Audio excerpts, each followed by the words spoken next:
Good morning, Morai v'Rabotai, Bruchim Abayim. We are continuing on Masechet Makkot, and we are on Daf Chaf Gimel Amud Bet, 10 lines down from the beginning of the wide lines. Amar Rav Ashi, once again Amar Rav Ada Bar Ava. Today's Amud is being learned as a zechut for Rufah Shlema of Rachel Simcha Bat Nahid, that should have full recovery of Rufah Shlema Be'ezrat Hashem. Amen.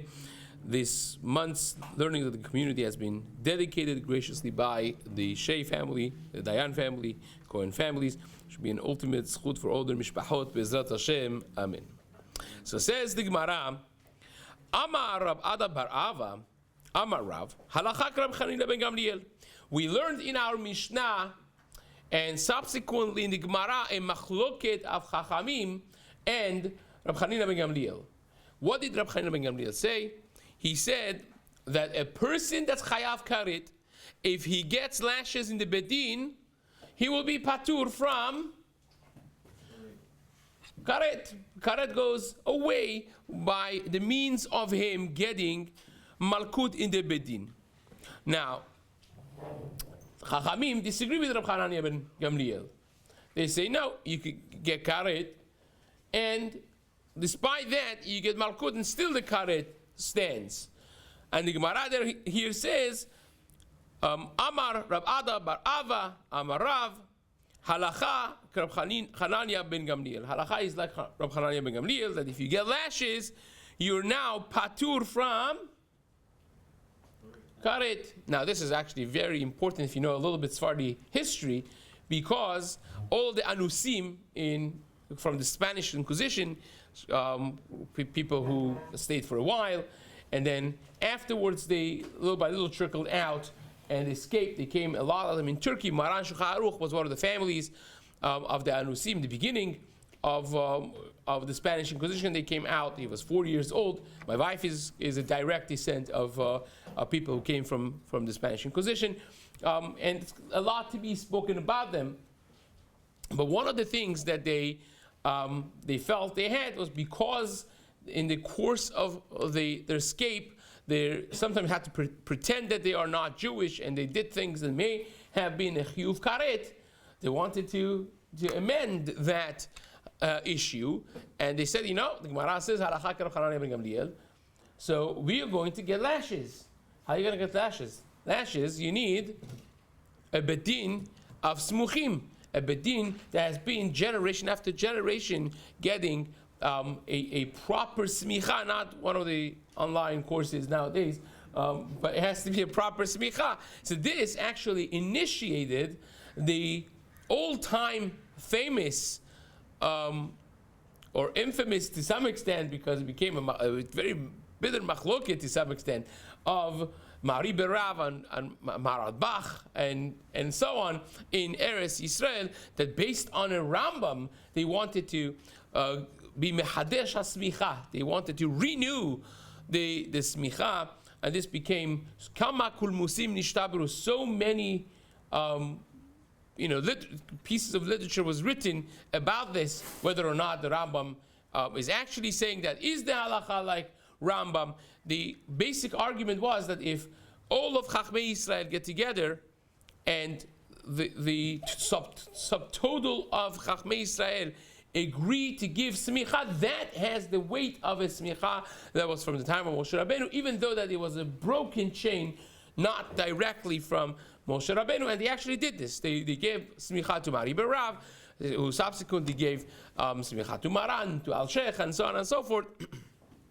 And then it became a whole machloket because one who was not there argued that it has to be everyone. And they said, okay, now you join the group. He said, no, once you did it, you're nagabadavar, you can't go back and do it. And the whole thing fell apart, basically, after a generation or two. We don't have necessarily that thing anymore. But this is how it was prompted from this Gemara of Amar Rav Ada Bar Ava, Amar Rav, Halacha Rab Chananya ben Gamliel, that he could get lashes and be patur from the chiyuv karet. Now, did they need 23, like the minimum for Omshi? Did they need 23 smuchim to implement this idea? That's a good question. At least you need 3. Right. You don't need, it's not din in nefashot to need that, but you need a bet in the paskins malkut, right? So says the Gemara.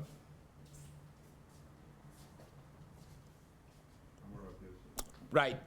Now the Gemara says, wait, so who knows what they paskin in Shamayim? You saying the halacha is like Rab Chananya ben Gamliel. How do you know?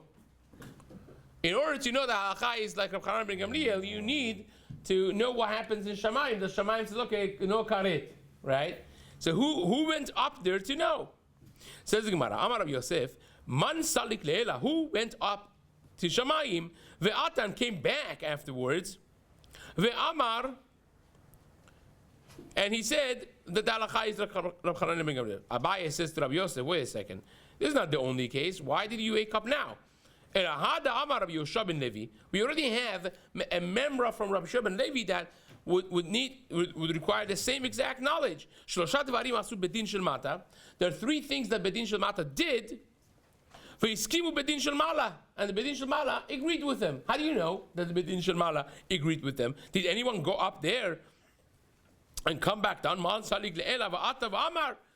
Who went up and came down to say? Ela, says the Gemara, we darshin psukim. That's how we know it. Here also we are darshining psukim.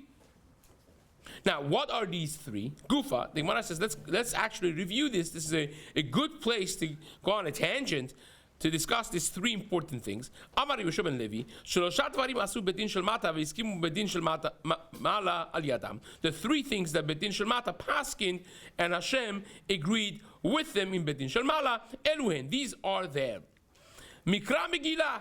First and foremost, the very concept of Purim, the very concept of Mikra Megillah is a chidush. The Maral actually explains this in Be'er Agula, in Be'er Arishon, in the first part of the Sefer Be'er Agula, that there are 4 categories of mitzvot Rabbanan, and the greatest chidush, he says, there are those who you are trying to create a siyag la Torah, right? That we understand. There are some that are not even the Rabbanan, it's Divrei Sofrim, they're explaining to you what the Pasuk means. That's the Oraita already. But it's explained by the Rabbanan. But the greatest chidush, says the Maral, is when they create a mitzvah like Ner Chanukah, of Megillat Esther. Those are the greatest, because it sounds like it's an addition to the Torah. And the Pasuk says, do not add and do not subtract from the Torah. It seems pretty much like you're adding a mitzvah now to the Torah. So how do you know that Hashem is going to be happy with that? You created a mitzvah. The Gemara in Megillah asks this question in Daf Bet Amud Bet Daf Gimal. Gemara says, well, we darshin the pasuk, right, that these are the mitzvot, which means you are not allowed to that even a Navi can no longer from now add anything to the Torah, right? When they say lo b'shamayim, the Midrash actually says lo b'shamayim, he means Hashem did not leave any of the Torah in Shamayim that he's going to now give it to a different religion or even to you. There's nothing left in Shamayim. Hashem gave whatever he wanted to give to you. Even a Navi cannot add. And so this sounds like an addition. And the Maharal, of course, explains this in a fantastic way in Be'er Agula, Ayin Sham, in Be'er Arishon, in the very beginning. But the Gemara says, that's one. She'elat Shalom is the second one. The fact that you could actually give a blessing to a person, to another Jew, with the name of Hashem. You could say the name of Hashem, like the real name of Hashem, says the Rivan, and say, Hashem should bench you. Hashem should bless you. You could do that. Or, says the Rivan, and other Rishonim, a more simple thing, that it was a takana, based on a pasuk from Boaz, that a person should, not just that you could, that should greet his friend with name of Hashem. How so? Shalom Aleichem. Shalom is one of the names of Hashem. Right? You can't say that name. You can't say it in the bathroom. It's one of the names of Hashem. Vayikra lo Hashem Shalom. The pasuk says that the name of Hashem, one of the names of Hashem, is Shalom. So how can you imagine? You see some people when they write Shalom, they put a dash in the middle of one of the letters, between the letters, not to have written a name that then afterwards you'll get into trouble, trashing it, tossing it, or when it falls on the floor or whatnot. So there are people, because it's the name of Hashem, and yet they were metaken that the person should greet another Yid by saying Shalom Aleichem, Aleichem Shalom, right? Meiri writes, they wanted to also impress upon us that all of our peace and tranquility, everything comes from HaKadosh Baruch Hu. And that's how we give chashivut to one another as well. There are many reasons behind it that are mentioned in the Rishonim, but how can you mention Hashem's name? Lo tisa et shem Hashem Elokecha lashav. Each one of these three is defying an apparent isur in the Torah. The first one is, don't add to my Torah. And we seem to be adding. The second is, don't mention my name in vain. And we seem to be doing that. Right? It's a takana that you should do it.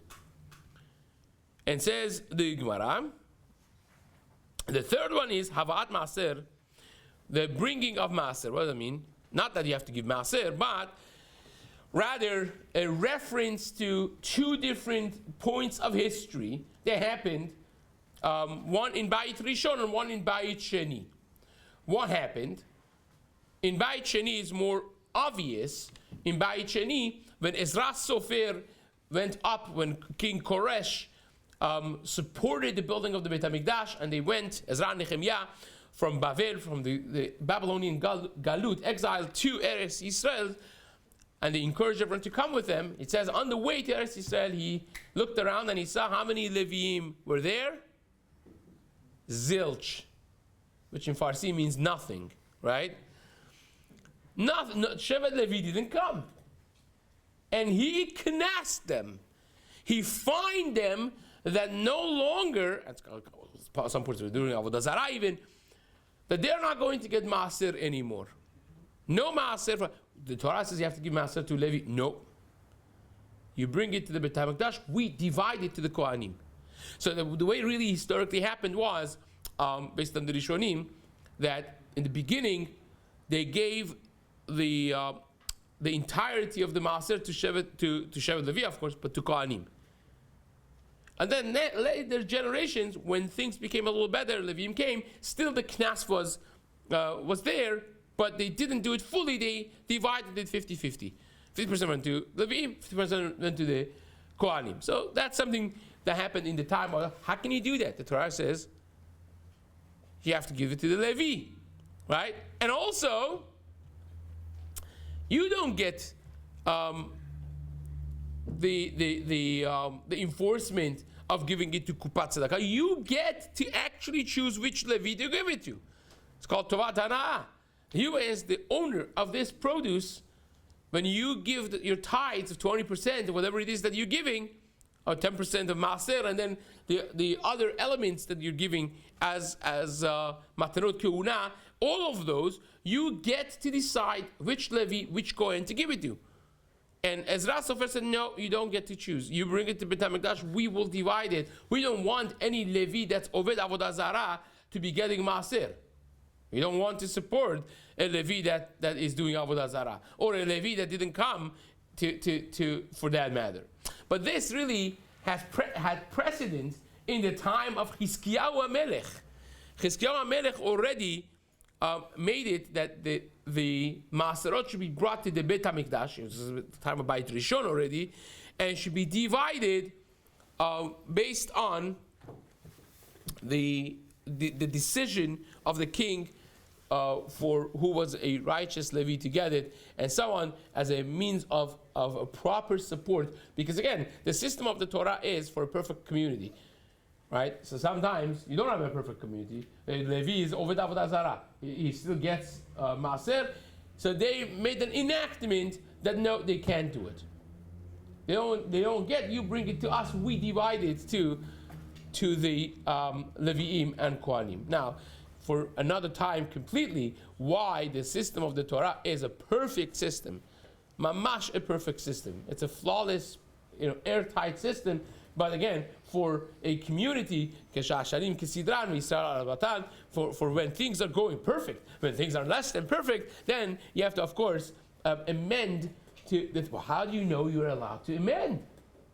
How was Chizkiyahu HaMelech allowed to do this? How was Ezra Sofer allowed to do this? It says in the Chumash, like black and white, few times, that you go there and you give it to the Levi. So those are the three things that seem to be very problematic, and yet they did it, and Chazal tell us that Bedin Shel Mala agreed with them. So says Abaye, who went up there to see if Bedin Shel Mala agrees with them? So says the Gemara, Abaye is again speaking to Rav Yosef. He says, so how do we know that Bedin Shel Mala agreed with them? Is because of the psukim. Right? Man salik le'elavat avamar ela krai kadarshinan. We darshin psukim. Hachanami krai kadarshin. He also we darshin psukim. Now, says the Gemara, Mikra Megillat Ichtiv. What's the pasuk that we darshin? Mikra Megillat Ichtiv Kiyemu ve'kiblu ha'Yehudim. Right? What do you mean Kiyemu ve'kiblu? Says the Gemara, we darshin Kiyemu lemala ma shekibelu lemata. Hashem's betin established what we accepted down here. We accepted that we're going to be keeping the days of Purim ha'ele, Yemei Purim ha'ele. We're going to keep Kiyemu ve'kiblu. They also established it up there that Yemei Purim should be kept. The 14th and the 15th of Chodesh Adar should be kept as Yemei Purim ha'ele. And says the Gemara, She'elat Shalom. How do you know that you could say Shalom, name of HaKadosh Baruch Hu, in greeting and respecting a fellow Jew? The Chtiv, as it says, Ve'ine Boaz ba mi Bethlehem, right? In Megillat Ruth in the beginning, when Naomi and her daughter-in-law Ruth came back to Eretz Yisrael from Sdei Moav, and they see Boaz in the first encounter of Ruth and Boaz. It says that as she is there, Boaz comes from Bethlehem. Vayomer lekosrim Hashem imachem, and he says to the kotzrim, Hashem imachem. He greets them with mentioning Yud Kei Vav Kei's name, the Shem Havaya. Right? By the way, this is of course a basis for many of the Sephardi countries who, when they say Birkat Torah, they started with Hashem Imachem, but not Hashem. They actually would say the name of Hashem, and everyone would answer Yevarechecha Hashem. Right? So how is that mutar? Lo tisah Hashem Hashem. It's coming from this Gemara, right? So says the Gemara, Ve'omer Hashem imecha, by Gidon, he also says, Hashem imecha givor ha'chayil. We saw the Malach greeted Gidon with the name of HaKadosh Baruch Hu, Hashem imecha givor ha'chayil. Again, Hashem imachem, Hashem imecha, that's the way you greet. So, my Ve'omer, why do you have to say Ve'omer again? Why do you need two psukim? Why Boaz is not good enough? You need to bring another pasuk from Gidon. Says the Gemara, "My ve'omer chitema Boaz hu de avid midate." Maybe you will think that Boaz did his own thing. Maybe who says it's halacha? Says the Gemara, "Umeshamaya lo askimu." Maybe how do you know that from Shamayim they agreed with Boaz? Maybe it was a story. He decided that halacha is not like him. You are trying to tell me that Bedin Shel Mala paskins like this, based on a pasuk.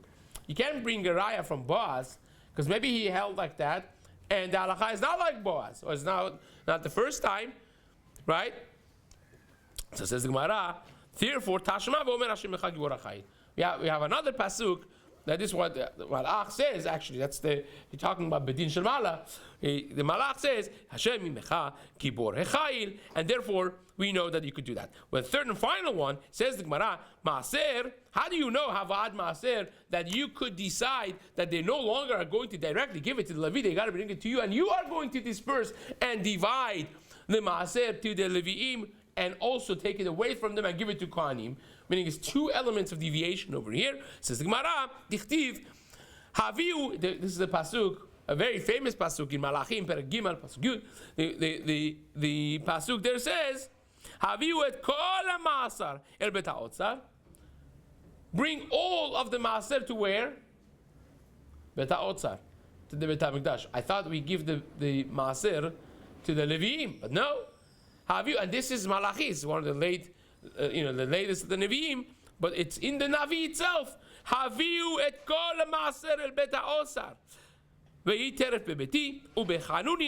Hashem says, please test me with this when you bring all of your maaser. Many Mefashim say this is the 20%. All, kol maaser. It means they were giving maaser. They're not giving the entire maaser.